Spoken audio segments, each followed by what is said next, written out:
Okay, baby, this is Chad. We're going to get you out of there. Not going to do it on the Thursday, Friday, Saturday, or Sunday. Going for Wednesday. I'm counting you down. Here we go. 3, 2, 1, go.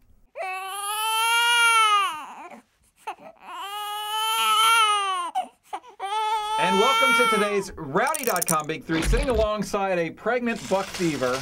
Well done, by the way. Yes, I try. My name is Bass Masters. We're talking NASCAR racing, and we're talking babies today, Cutler. Jimmie and Shandy had a wee bairn, a little girl child, Wednesday morning. You know, what does this guy do? He does it right every time. What day would you pick to have your child? It's unbelievable. He gets it right. You go for Wednesday. Yeah, you gotta practice on Fridays or Saturdays, and you gotta work on Thursdays, but not on Wednesdays. Wednesday's your day off. Plus, so have a baby. Plus, I think it's perfect timing with respect to the off weekend as well. I know we're racing this weekend in Chicagoland, but there's going to be a period of kind of trauma. So Jimmie's going to get to leave that while everyone kind of simmers down and settles down, do his thing at the office, Chicagoland Speedway, come back and then spend a couple weeks with his new family. It couldn't be more perfect. Plus, Jimmie doesn't win at Chicago anyway, so if he's a little distracted, you know, nothing lost. What the hey? And honestly... No, he'll go ahead and knock a win out of Chicago. For those of us who thought maybe the baby could derail Jimmie Johnson, nah, not to be. Not ever. Speaking of Jimmie Johnson, let's talk about the Hendrick Motorsports Racing Stable as issue number 2. If you look at Jeff Gordon, Jimmie Johnson, and Mark Martin, they are ranked currently exactly where they were ranked at this point in the season last year. And Dale Earnhardt Jr. is ranked well ahead of where he was 10 positions ahead. So I think, to me, if you look at it, the reason Mark Martin was in this position last year was not because of lack of speed. It was because of some engine trouble and some bad luck and some wrecks.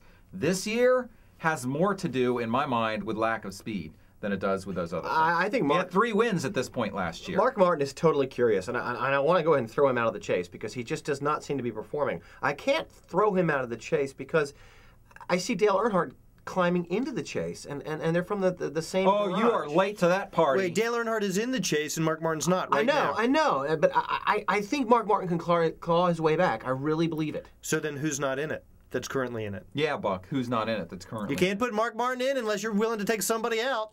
I think the Roush Fenway car should be nervous. Totally. The thing about Mark Martin, and this kind of dovetails into issue number 3, is he's been a consistent performer throughout his career. He's with Hendrick Motorsports. He's performed with Hendrick Motorsports. He did last year. So you kind of think he's going to get out of this. The question is just, will he be out of it in time to make the chase and be a factor in the chase? I would definitely not count Mark Martin out. Yeah, I just can't. I cannot count Jimmie Johnson's got plenty of speed. Jeff Gordon seems to have plenty of speed. Not as close to winning as he appeared to be a couple months ago. But I'm not worried about those guys. Mark Martin's not going to make the chase. He always says I know. He hates Mark Martin, and that's just the way he is. Issue number 3. Yes. Marty Smith. Yes. The well-coiffed pit reporter. Love Marty Smith. Nice head. He's a nice guy. We've hung out with him in the media center a number of times. Really nice guy. Yep. Didn't write such a nice article over at the 4-letter. He didn't? Well, I guess it was a nice article. Well, I just don't agree with his basic premise. What did he say? Oh, come on. He said he compared Elliott Sadler to both Jamie McMurray and Jeff Burton and said maybe all Elliott needs is a change of scenery. It's certainly possible, and I actually agree with the comparison more to McMurray than to Jeff Burton, because McMurray had that period at the beginning of his career where he looked like he was this up-and-coming phenom and then went to a new team and kind of disappeared, and everyone's like, oh, I guess the guy can't drive after all. Elliott Sadler, same story, up and coming, goes to then Evernham, which becomes Gillette, which becomes Richard Petty Motorsports, and has never really done anything since then. But the question in my mind, Buck, we were talking about this a little bit before we came on camera, is, you know, people kind of think of it in 2 ways. A guy can drive, or a guy can't drive. And if he can drive, he didn't forget how to drive. But I think there's a third possibility, which is a guy can drive, but everything's got to be just so for this guy to perform and run up front. Some guys are just so consistent with different crew chiefs across the course of a long career, with changes to the car, with different racetracks, that their talent can kind of overcome changes. A bad race car one day. You know, they used to say about Dale Earnhardt, nobody can compensate for a bad race car the way Dale Earnhardt can. Elliott Sadler can drive. He's won races. But does everything have to be just so for him to perform? I I don't know. I mean, it's kind of amazing. It's as if he's fallen off the map. And Junior, the same thing happened to Junior. And by the same token, Tony Stewart fell apart. And Mark Martin is not falling apart, but he's not performing as well as he has in the past. So I think it can happen to literally anybody. But look at Tony Stewart. He had a 1 month stretch that was kind of rough, and he's back on the horse. And he figured it out. Right, and there's a consistency there. There's a consistency there with Mark Martin.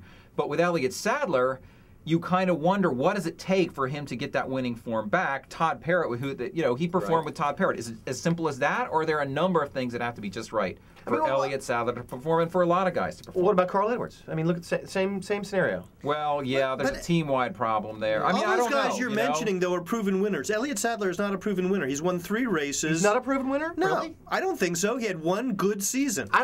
Okay, so you're saying 2004 was an anomaly? It seems to be if you look at the stats. Yeah, I think... Maybe. I mean... This is one of those things. How hard is it to find this guy what he needs to perform? Because some guys can't drive and some guys can drive, but some guys can drive, but everything's got to be set up for them just right. How hard is it to find that magic formula? The bullet. That makes the cars feel right for them and allows them to perform. All right, that has been your Ride.com Big 3 for today. For Buck Fever. Nice thumbs up, Buck. That's old school. You have a dirty thumb. I'm Bass Masters. Let me get a close-up of that thumb. What's on that? Blue paint. Dude. Blue paint on my pants, too. So much information. Hard to know what to do with it all. Rowdy.com. Say it like it is. Say what like it is? Rowdy.com.